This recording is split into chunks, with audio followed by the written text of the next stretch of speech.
Hey guys, hi, how are you. I hope कि आप सभी अच्छे होंगे। तो मैं आपकी फ्रेंड इश्का आ चुकी हूँ निया एंड कनिष्का की लव स्टोरी का पार्ट 5 लेकर के। तो इससे पहले स्टोरी की शुरुआत करते हैं, हम जान लेते हैं कि प्रीवियस पार्ट में क्या हुआ था। तो आइए एक नज़र डालते हैं प्रीवियस पार्ट की तरफ। जैसा कि आपने पिछले भाग में सुना था कि रिया एंड विधि एक दूसरे से स्टोर के सामने टकरा जाती हैं, फिर उनमें कुछ देर तक बातें होती हैं एंड फाइनली वो दोनों फ्रेंड बन जाती हैं। तो दोनों एक साथ शॉपिंग करती हैं, अपने अपने गिफ्ट्स पैक कराती हैं और करीब 9 बजे एक दूसरे को गुड नाइट बोल करके अपने अपने घर चले जाती हैं। उसी दौरान इन दोनों ने अपने नंबर्स भी एक्सचेंज कर लिए होते हैं। तो अब स्टोरी में आगे बढ़ते हैं। तो इधर रिया जैसे ही रूम पे आती है, ऑलरेडी लेट हो चुकी होती है। फटाफट फ्रेश होकर के दोनों डिनर करती हैं एंड करीब 10 से 11 बजे के बीच रिया सोने चली जाती है। जैसे ही रिया अपने बेड पे जाती है सोने के लिए, तभी उसका फ़ोन वाइब्रेट होता है। वो अपना फ़ोन उठा करके चेक करती है तो देखती है कि विधि का मैसेज आया होता है और उसमें लिखा होता है कि क्या तुम अपने घर पहुंच गई। रिया देखती है उसके मैसेज को और कैजुअली रिप्लाई करती है, हाँ पहुंच गई। तभी उधर से फिर से मैसेज आता है कि तुम्हारी चोट कैसी है। तो रिया इधर से रिप्लाई करती है, ठीक है। तो फिर से विधि का मैसेज आता है कि उस पर ट्यूब लगाना मत भूलना। तो रिया भी इधर से रिप्लाई करती है कि हाँ मैंने ट्यूब लगा लिया है, और अगर मैं ट्यूब नहीं लगाती तो कनिष्का जो कि मेरे सर पे तांडव करती रहती है वो मेरा मर्डर ही कर देती। तो इस पर उधर से विधि का मैसेज आता है, हा हा हा, यानी कि वो जो लॉफिंग वाला इमोजी होता है वो सेंड करती है। तो फिर उधर से विधि शरारती अंदाज में मैसेज करते हुए कहती है, चलो कोई तो है जो तुम्हें कंट्रोल कर सकता है। फिर इधर से रिया भी मैसेज करती है, हाँ, और कनिष्का शायद एक ऐसी एकलौती लड़की है जो सिर्फ मुझे कंट्रोल कर सकती है, क्योंकि वो मेरे लिए मेरी सिस्टर भी है, मेरी माँ भी है, मेरी फ्रेंड भी है, सब कुछ है। तो उधर से फिर से विधि का रिप्लाई आता है, ओह लकी गर्ल। इधर से रिया एक स्माइली पास करती है और साथ में लिखती है या। तो फिर विधि पूछती है, क्या तुमने डिनर किया। तो कनिष्का इधर से रिया इधर से रिप्लाई करती है, हाँ मैंने अपना डिनर कर लिया, और तुमने। हाँ मैंने भी कर लिया। Oh good.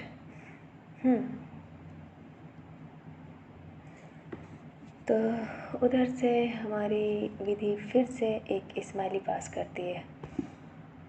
उस स्माइली को देख करके रिया को समझ नहीं आता है कि अब वो आगे विधि से क्या बात करे, क्योंकि वो इतने पुराने फ्रेंड तो होते नहीं हैं जो उनके पास ढेर सारी बातें करने को हो। उनकी दोस्ती अभी अभी हुई होती है, तो एक पॉइंट ऐसा आ जाता है कि उन दोनों की बातें लगभग ख़त्म हो जाती हैं। तो रिया ऐसे सोच ही रही होती है कि वो क्या रिप्लाई करे, तभी विधि का मैसेज आता है, सो तुम्हें नींद लग रही है। तभी रिया इधर से मैसेज करती है, नींद, नो वे, और शायद ही मुझे आज नींद लगे।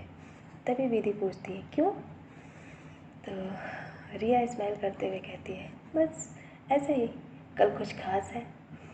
तो विधि कहती है, ओह ऐसा भी क्या ख़ास है, मैं भी जान सकती हूँ। तो रिया इधर से रिप्लाई करती है, हाँ क्यों नहीं, एक्चुअली कल मेरा बर्थडे है। तो विधि फिर से रिप्लाई करती है, ओह वाह, कल तुम्हारा बर्थडे है। रिया ने रिप्लाई किया, happy birthday in advance, thank you.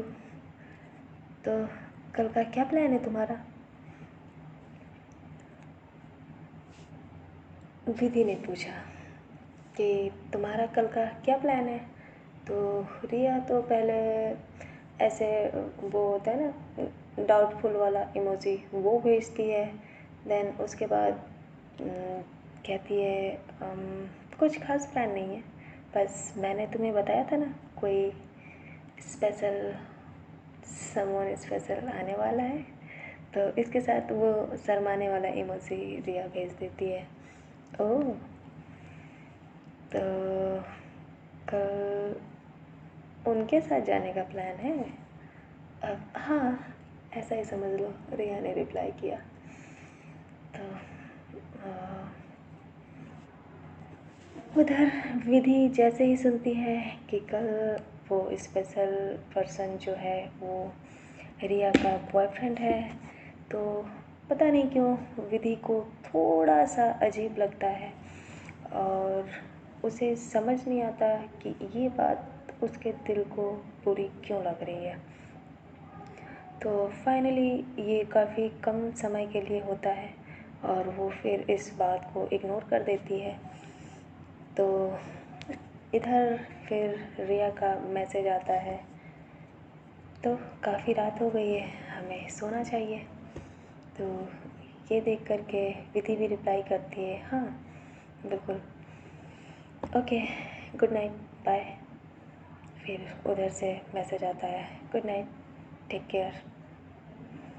फिर विधि मैसेज का रिप्लाई करती है, यू टू, एंड उसके साथ में एक स्माइली पास करती है। तो फाइनली दोनों लोग एक दूसरे को गुड नाइट बोल करके सो जाती हैं। एंड रिया को तो नींद नहीं आ रही होती है, वो करवटें बदल रही होती है और करवटें बदलते बदलते 12 बज जाते हैं। और जैसे ही 12 बजते हैं तो रिया के फ़ोन पर मैसेजेस आना शुरू हो जाते हैं। जी हाँ, जैसा कि हम सभी लोग करते हैं, 12 बजने का बेसब्री से इंतज़ार। और हमारे जो भी क्लोज फ्रेंड्स होते हैं हम उन्हें 12 बजे विश करना अच्छा समझते हैं, या फिर पता नहीं क्या है, एक ट्रेंड हो गया है कि 12 बजे विश करना है और सबसे पहले विश करना है। तो इसी तरीके से निया का भी फ़ोन लगातार बजा जा रहा होता है। तभी उसके पास एक मैसेज आता है और वो मैसेज होता है कनिष्का का। हाँ, वो दोनों एक ही फ्लैट में रहती हैं, बस उनके रूम अलग अलग होते हैं। तो वो देखती है कि कनिष्का का ऑलरेडी रिकॉर्डेड मैसेज होता है जो ठीक 12 बजे आ गया होता है। ये देख कर के रिया के चेहरे पे स्माइल आ जाती है और वो धीरे से कहती है, यू आर द बेस्ट। फिर उसके कुछ ही देर बाद सभी लोगों के मैसेज में विधि का भी मैसेज आ जाता है। तो रिया मन में सोचती है ये अभी तक जग रही है। तो विधि का मैसेज ओपन करती है और देखती है कि इसमें प्यारे प्यारे स्माइलीज एंड हार्ट बने होते हैं और बहुत ही अच्छे से लिखा होता है हैप्पी बर्थडे, एंड एक शायरी भी होती है। तो ये देखकर रिया को बहुत अच्छा लगता है एंड फाइनली उसे मैसेज करती है, थैंक यू, और तुम अभी तक सोई नहीं। तो फिर से विधि का रिप्लाई आता है कि नहीं, मैंने सोचा कि अब जग रही हूँ तो क्यों ना 12 बजे तक जग जाऊँ और तुम्हें विश करके ही सोऊं। तो रिया फिर से बोलती है, थैंक यू सो मच, मुझे सच में अच्छा लगा। तो ये सुन कर के विधि बहुत ही खुश हो जाती है, उसका तो दिल मानो गार्डन गार्डन होने लगता है। तो दोनों की थोड़ी बहुत नॉर्मली बातें होती हैं और फाइनली वो लोग फिर से एक बार गुड नाइट बोल करके सो जाती हैं। सुबह जब रिया एंड कनिष्का की आंखें खुलती हैं तो रिया की आंखें खुलती हैं तो 10 बज गए होते हैं। ओ माय गॉड, 10 बज गए। रिया तुरंत बिस्तर से उठ जाती है और बिना किसी देरी के सीधा बाथरूम में जाती है, फ्रेश होती है और बाहर निकल के आती है। जैसे ही वो बाहर आती है तो वो देखती है कि कनिष्का ऑलरेडी जग चुकी होती है और जैसे ही रिया लिविंग एरिया में आती है कनिष्का प्यार से कहती है, good morning cutie, good morning. तभी रिया की नज़र कनिष्का पे पड़ती है तो उसे एहसास होता है कि कनिष्का काफ़ी थकी हारी सी नज़र आ रही होती है। और हो भी क्यों ना, हमारी कनिष्का मैडम सुबह से ही उठ कर के रिया के पसंद की सारी चीज़ें बना कर रख चुकी होती हैं। क्योंकि आज रिया का बर्थडे होता है तो ये उनके लिए एक सरप्राइज़ भी होता है। और यही रीज़न होता है कि रिया के उठने से पहले कनिष्का ने उसके लिए बहुत सारे डिशेस तैयार करके रखी होती हैं। ये देख कर के रिया को बहुत ही अच्छा लगता है और वो कनिष्का के पास जाती है। कनिष्का उसको फिर से एक बार हैप्पी बर्थडे विश करती है एंड उसे कहती है जल्दी से बैठ जाओ, मैंने तुम्हारे लिए बहुत सारी चीज़ें बना रखी है। आई होप कि तुम्हें ये सारी चीज़ें पसंद आएंगी क्योंकि सारी की सारी आज तुम्हारी फेवरेट डिशेस हैं। ये सुन कर के रिया कनिष्का को हग करती है और बोलती है thank you, thank you, thank you so much. बस करो, छोड़ो भी।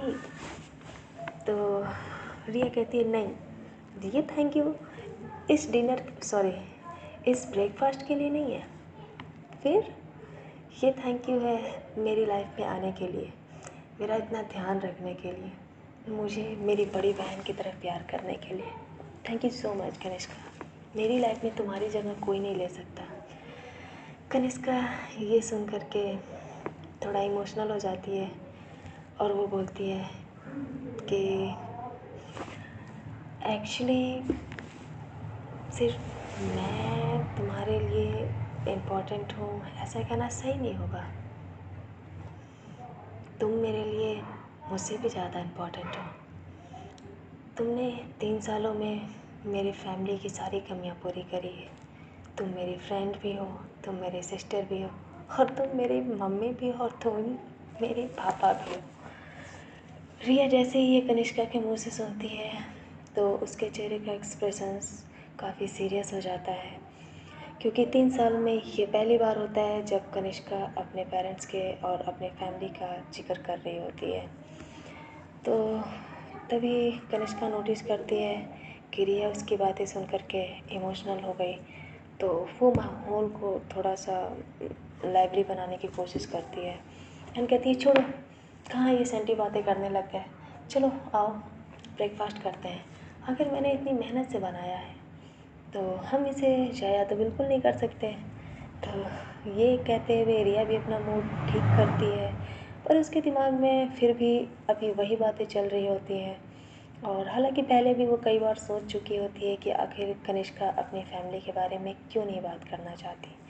उसका मन होता है कि कई बार वो आगे आए और कनिष्का से खुद पूछे कि तुम्हारी फैमिली कहाँ है, कैसी है, या फिर कुछ भी थोड़ा बहुत जो कनिष्का उससे बताए।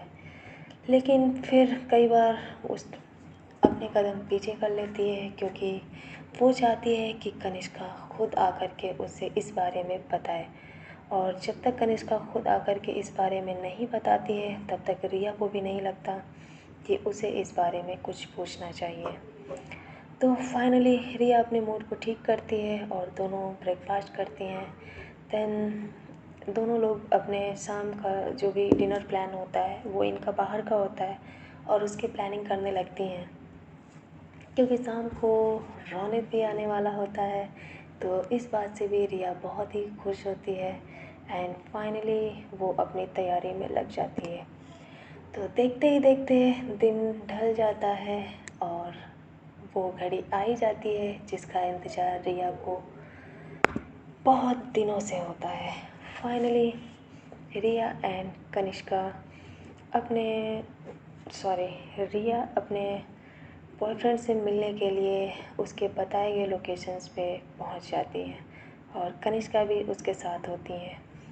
जब वो दोनों उस रेस्टोरेंट में पहुंचते हैं तो वहाँ पे देखते हैं कि रोनित ऑलरेडी आ चुका होता है पर वो रेस्टोरेंट के अंदर नहीं होता है। रिया और कनिष्का जैसे ही अंदर जाती हैं तो रिया नज़रें घुमा करके रोनित को ढूंढने लगती है पर उसे रोनित कहीं नहीं नज़र आता। तो वो मन ही मन सोचने लगती है कि रोनित ने तो कहा था कि वो ऑलरेडी रेस्टोरेंट आ चुका है, फिर वो दिख नहीं रहा, आखिर है कहाँ। तो यही सोचते हुए रिया अपनी नज़रें घुमाती है इधर उधर, तभी उसके पीछे से किसी ने उसके कंधे पे धीरे से थपकी मारी। रिया जैसे ही पीछे घूमती है, रोनित उसके पीछे बड़ा सा टेडी बेयर लेकर के खड़ा होता है और उसे ज़ोर से हग करते हुए कहता है, happy birthday my sweetheart. Riya जैसे ही ये देखती है तो वो भी रोनित को कस के गले लगा लेती है और खुशी खुशी उसको हग करती है। तो फाइनली रोनित और रिया एक दूसरे को हग करते हैं। देन उसके बाद एक दूसरे के बारे में अपने जो भी नॉर्मली कन्वर्सेशंस होती हैं वो अपना शुरू करते हैं, बातें करते हैं एंड फाइनली वो जाते हैं अपनी बुक टेबल पे। तो उस टेबल पे ऑलरेडी एक प्यारा सा केक रखा होता है और उसके अगल बगल बहुत प्यारे प्यारे फ्लावर्स होते हैं और उसी के साइड में एक बुके भी रखा होता है एंड कुछ ड्रिंक्स की भी व्यवस्था होती है। तो उनकी मतलब देखने से लगता है कि ये एक रोमांटिक कपल डेट है। तो सारी वो चीज़ें होती हैं जो उस माहौल को और रोमांटिक बनाने के लिए काफ़ी होती है। एंड रिया जैसे ही ये देखती है तो वो काफ़ी खुश हो जाती है। फाइनली वो सारे लोग मिल कर के केक काटते हैं और सबसे पहले रिया जो केक खिलाना होता है तो वो रोनित को खिलाना होता है, लेकिन लेकिन लेकिन लेकिन रिया वो पहला केक कनिष्का को खिलाती है। ये देख कर के रोनित का थोड़ा सा मुंह बन जाता है और थोड़ा सा वो झेप जाता है। देन उसके बाद वो इस चीज़ को इग्नोर करता है और रिया को अपने हाथों से केक खिलाता है। फाइनली वो लोग अपने केक काट चुके होते हैं और वेट कर रहे होते हैं डिनर का। तो finally Ronit already dinner order कर चुका होता है और वो लोग अब अपनी टेबल पे बैठ कर के इंतज़ार कर रहे होते हैं। तभी कनिष्का को लगता है कि रिया रोनित से काफ़ी दिनों बाद मिली है तो उसे थोड़ी सी प्राइवेसी देनी चाहिए। तो वो रिया को इशारों इशारों में कुछ कहती है एंड रिया समझ जाती है। तो रिया फिर कनिष्का फिर अपनी जगह से उठती है और दोनों को बोलती है कि आप दोनों बातें करो, मैं वॉशरूम से होकर आती हूँ।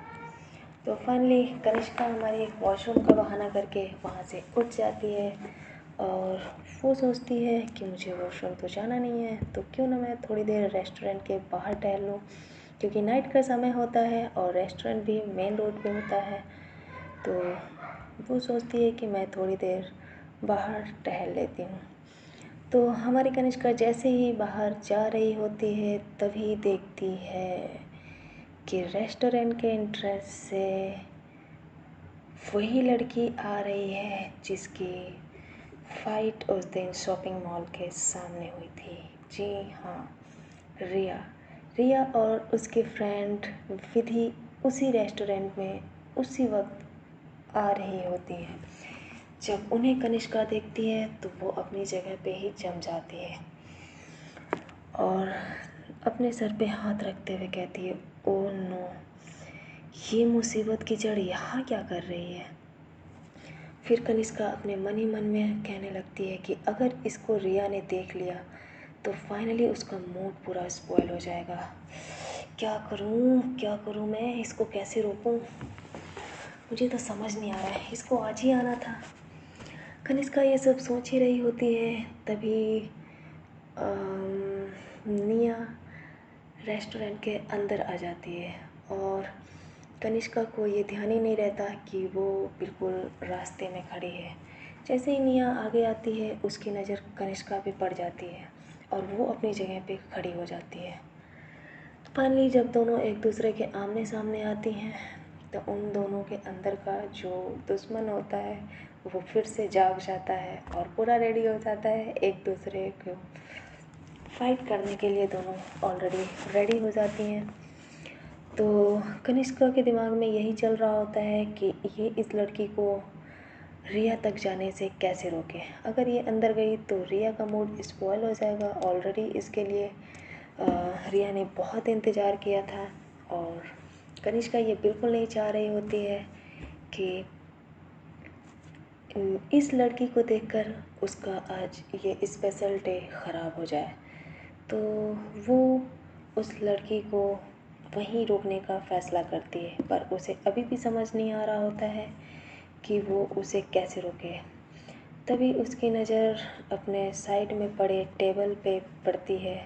वहाँ पे देखती है कि अभी अभी एक लड़की होती है जिसने कोल्ड कॉफ़ी ऑर्डर किया होता है, पर उसे धीरे से कनिष्का अपने हाथों में उठा लेती है और कनिष्का उसको ले लेती है। वो लड़की उससे पहले रिएक्ट कर पाती, तभी कनिष्का रिया को निया की तरफ तेज़ी से आगे बढ़ती है और ऐसे चलती है मानो उसने निया को देखा ही नहीं। निया उसे देख रही होती है पर उसे समझ नहीं आता है कि ये क्या कर रही है। तभी निया कुछ कह पाती, कनिष्का जाती है और उससे टकरा जाती है।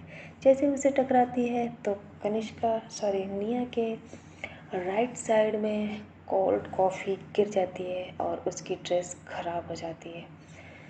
कनिष्का फाइनली ये देख करके थोड़ा सा रिलैक्स होती है और सोचने लगती है कि अब तो ये लड़की पक्का अंदर नहीं जाएगी।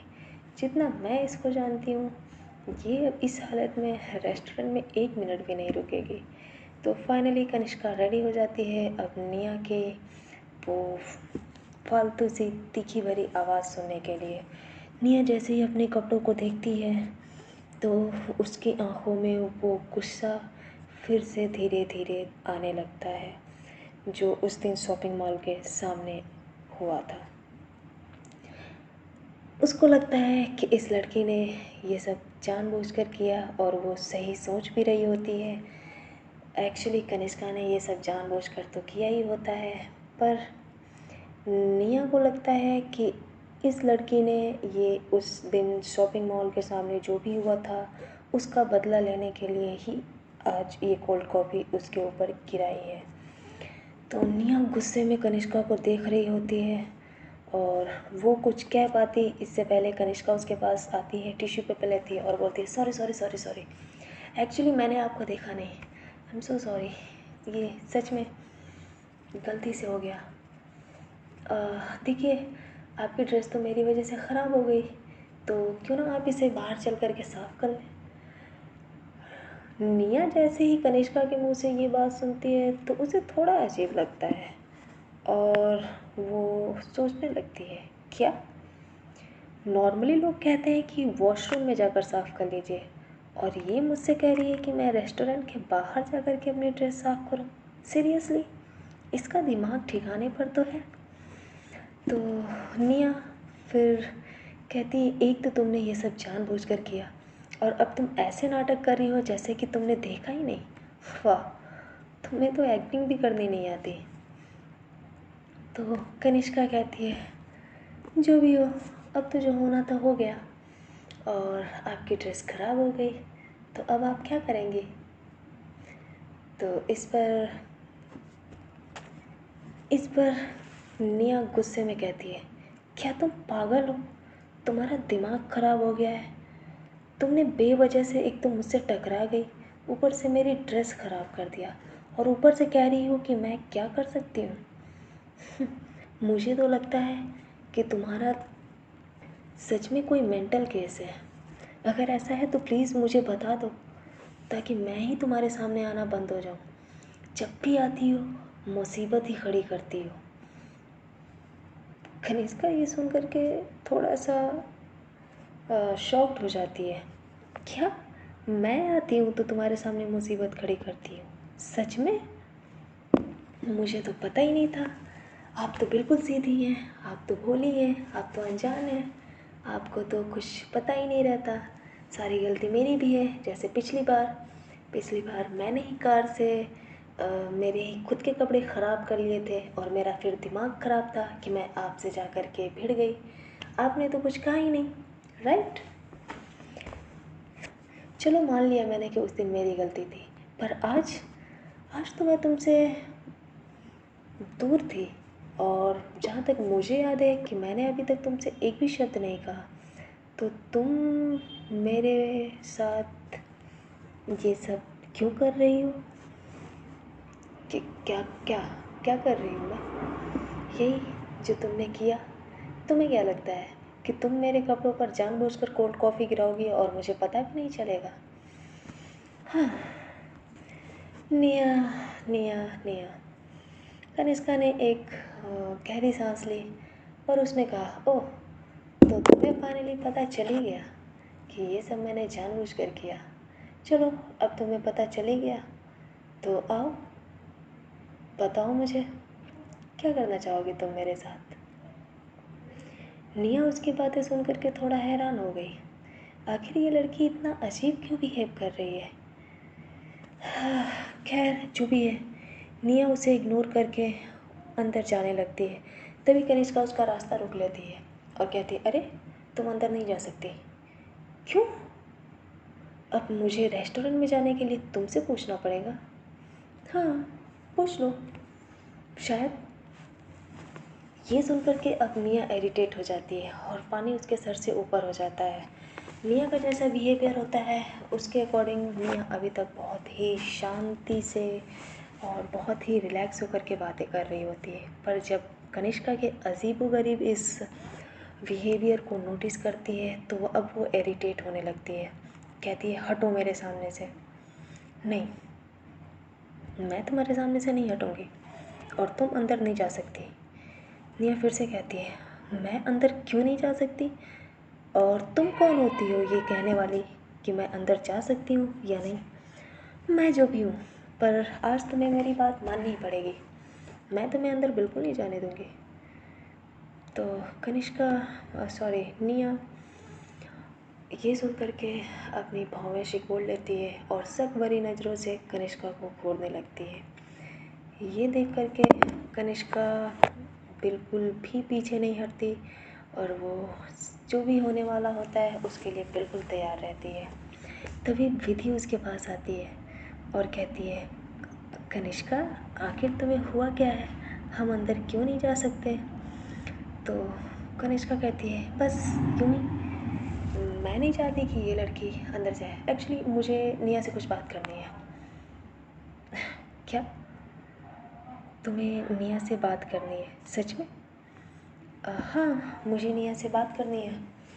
तो तुम अंदर जाओ, मैं निया से कुछ बात करना चाहती हूँ, बाहर अकेले में।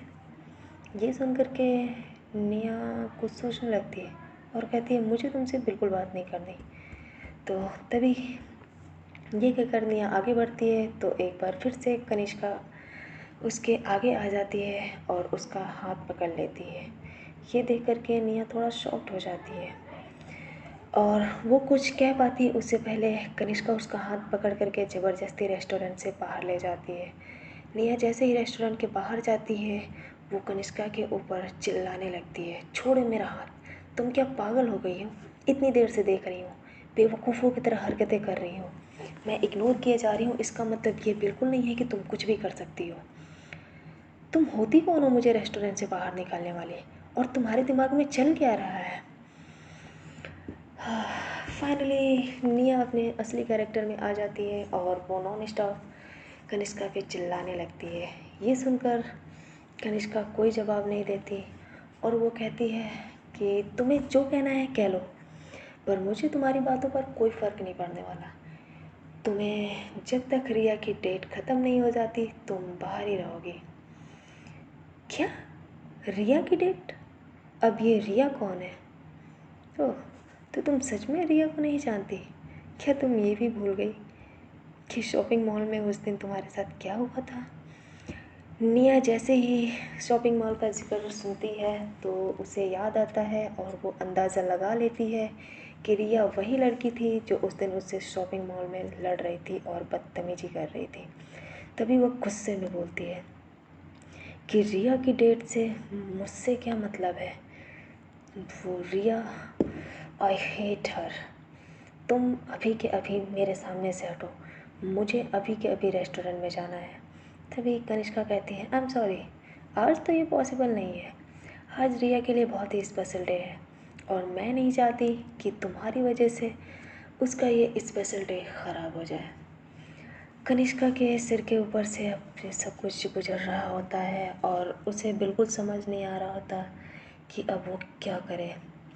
इस लड़की को संभालना उसके लिए मुश्किल हो रहा होता है और निया फाइनली परेशान होकर कहती है, आखिर तुम चाहती क्या हो? कनिष्का स्माइल करती है और कहती है, मैंने कहा तो कि मैं बस इतना चाहती हूँ कि तुम रिया के सामने बिल्कुल मत आओ। ठीक है, मैं रिया के सामने नहीं आऊँगी, अब तो मुझे जाने दो। मुझे तुम पे भरोसा नहीं है। ये सुनकर निया फिर से गुस्से में कनिष्का को घूरती है और कहती है, बस बहुत हो गया, मैं इतनी देर से तुम्हारी बकवास सुनते जा रही हूँ, अब मैं एक सेकंड भी यहाँ नहीं रुक सकती। मैं कह रही हूँ अभी के अभी मेरे रास्ते से हटो।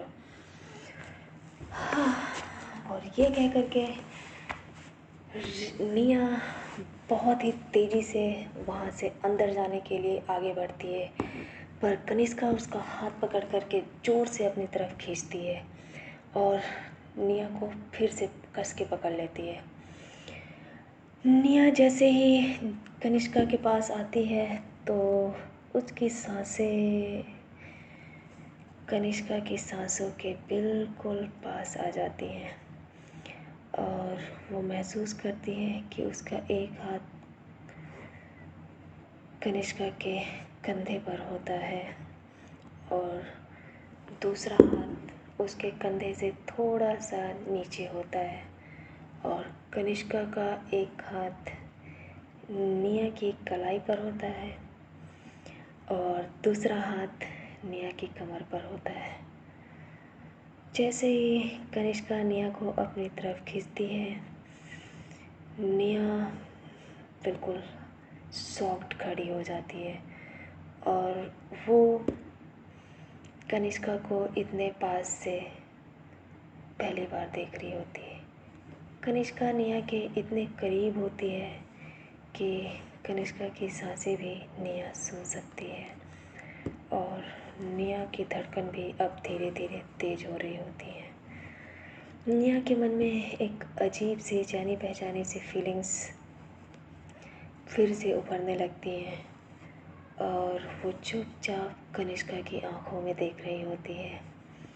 ये देखकर कनिष्का भी निया की आंखों में खो जाती है और थोड़ी देर के लिए वो दोनों उसी पोस्चर में खड़े रहते हैं और बिना एक शब्द बोले वो चुपचाप एक दूसरे को देख रहे होते हैं। उन्हें बिल्कुल समझ नहीं आ रहा होता है कि उनके साथ ये क्या हो रहा है, पर जिस टाइम उन दोनों के दिल में एक अजीब सी फीलिंग्स गुजर रही होती है जो उन दोनों से वो दोनों जिससे बिल्कुल अनजान होते हैं और निया को एक बहुत ही सुकून मिल रहा होता है। निया अपनी सारी गुस्सा और सारा घमंड कुछ देर के लिए भूल जाती है और ऐसे ही चुपचाप कनिष्का की आंखों में देख रही होती है। कनिष्का भी चुपचाप निया को ऐसे ही देख रही होती है। दोनों कुछ देर तक एक दूसरे को ऐसे ही देखती रहती हैं। तभी कुछ किसी के फुट स्टेप की आवाज़ सुनाई देती है और फाइनली वो दोनों होश में आती हैं।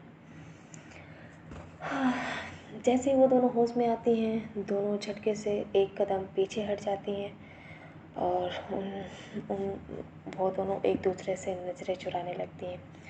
उन्हें समझ नहीं आ रहा होता है कि अभी जो उनके साथ हुआ वो एक्चुअली क्या था। तभी उन दोनों के बीच एक अजीब माहौल बन जाता है और इस माहौल को ख़त्म करने के लिए फाइनली उनके पास विधि चल के आती है और वो कनिष्का से कहती है कि क्या हुआ, तुम दोनों क्या बातें कर रहे थे। तो कनिष्का थोड़ा सा हिचकिचाते हुए कहती है कुछ नहीं, कुछ खास नहीं है, बस यूँ ही हम दोनों नॉर्मली बातें कर रहे थे। तो ये सुनकर विधि को थोड़ा अजीब लगता है, क्योंकि वो जानती है कि ये दोनों एक दूसरे को